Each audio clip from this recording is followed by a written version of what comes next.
Assalamualaikum Ustaz, izin bertanya. Apakah Isra Mi'raj itu bertepatan dengan tanggal 27 Rajab, dan apakah hadis-hadis yang berkaitan dengan keistimewaan beribadah pada waktu itu hadis-hadisnya sahih?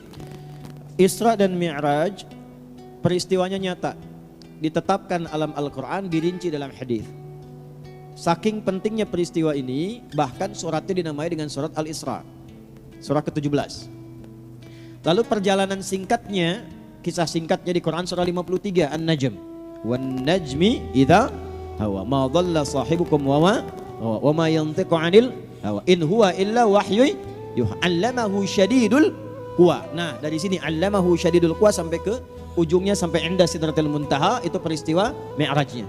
Isra'nya di Al-Isra ayat 1. Subhanalladzi asra bi'abdihi lailan minal masjidil harami ilal masjidil aqsa alladzi barakna haulahu linuriyahu min ayatina innahu huwas sami'ul basir.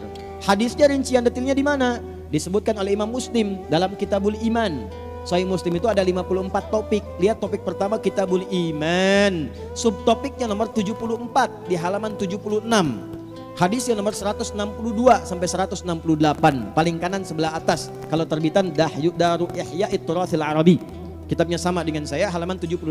Subtopik ke-74 bunyinya Babul Isra di Rasulullah sallallahu alaihi wasallam ila samawati wa fardis salah. Hadis yang nomor 162 dimulai dari situ peristiwanya. Ya, diterima dari siapa? Imam Muslim menerima dari Syaiban bin Dharruq. Syaiban bin Dharruq menerima dari siapa? Hamad bin Salamah. Hamad bin Salamah menerima dari siapa? Thabit al-Bunani. Thabit al-Bunani menerima dari siapa? Anas bin Malik. Dari Anas bin Malik ini banyak peristiwa Isra diriwayatkan. Ternyata ketika diriset, Isra Mi'raj itu diriwayatkan lebih dari 16 sahabat senior. 16. Ada Anas bin Malik radhiyallahu taala anhu, ada Hudzaifah al-Yamani, ada Abdullah bin Mas'ud, ada Sayyidina Ali bin Abi Thalib radhiyallahu taala anhum jami'an. 16 sahabat utama.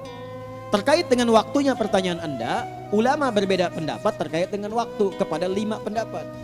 Ada yang mengatakan di awal masa kenabian, di situ diisrakan. Ada yang mengatakan di bulan Rabiul Awal.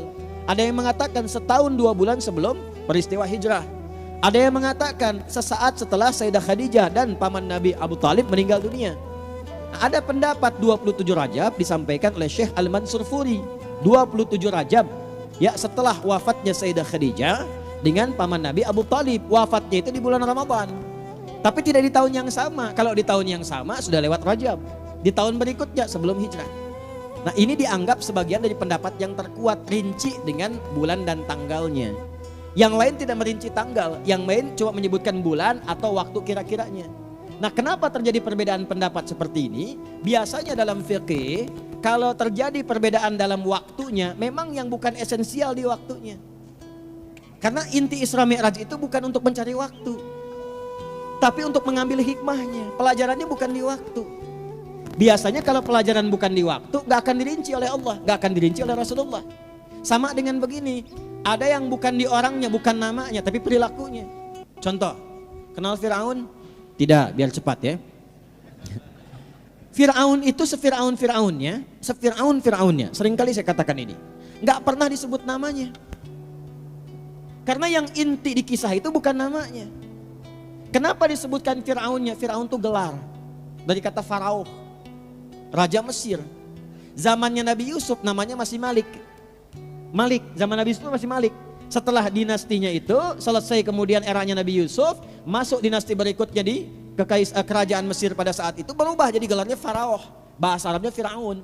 Di Fir'aun itu gelar yang melekat pada pemimpin masa itu. Kalau kita misalnya presiden atau raja gitu kan. Kenapa dilekatkan kedudukannya? Untuk memberikan pelajaran, bimbingan kepada orang-orang yang memiliki kedudukan. Supaya tidak menyimpangkan kedudukan itu dari yang semestinya. Kenapa? Karena kedudukan itu lekat dengan ujian. Setiap orang yang punya kedudukan ada potensi menyimpang dari itu semua. Ketika kedudukan itu disimpangkan, maka yang membahayakan bukan hanya untuk dirinya. Orang-orang sekitarannya akan mendapatkan bagian dari motorotnya. Karena itulah datang Nabi Musa bukan untuk menurunkan Fir'aun dari kekuasaan, bukan.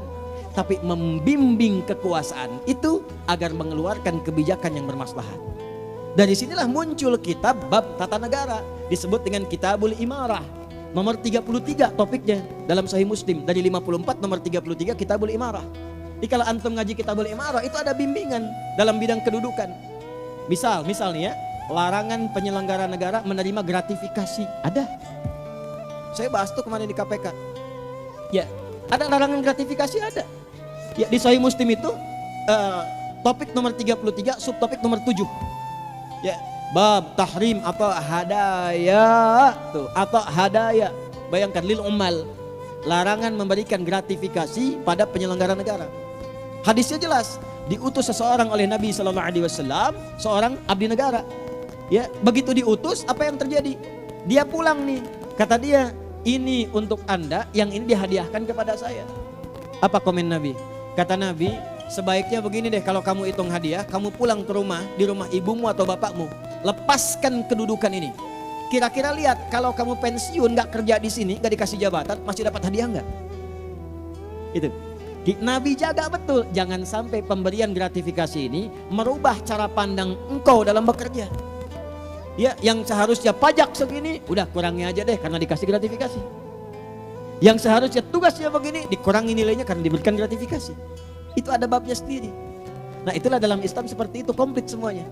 Di antara satu dengan bagian yang lainnya terukur. Nah, Isra Mi'raj itu yang dilihat bukan waktunya. Karena yang esensialnya bukan itu. Apa hikmah dari situ? Dibagi 3, ada pra Isra Mi'raj, ada saat Isra Mi'raj, ada pasca Isra Mi'raj.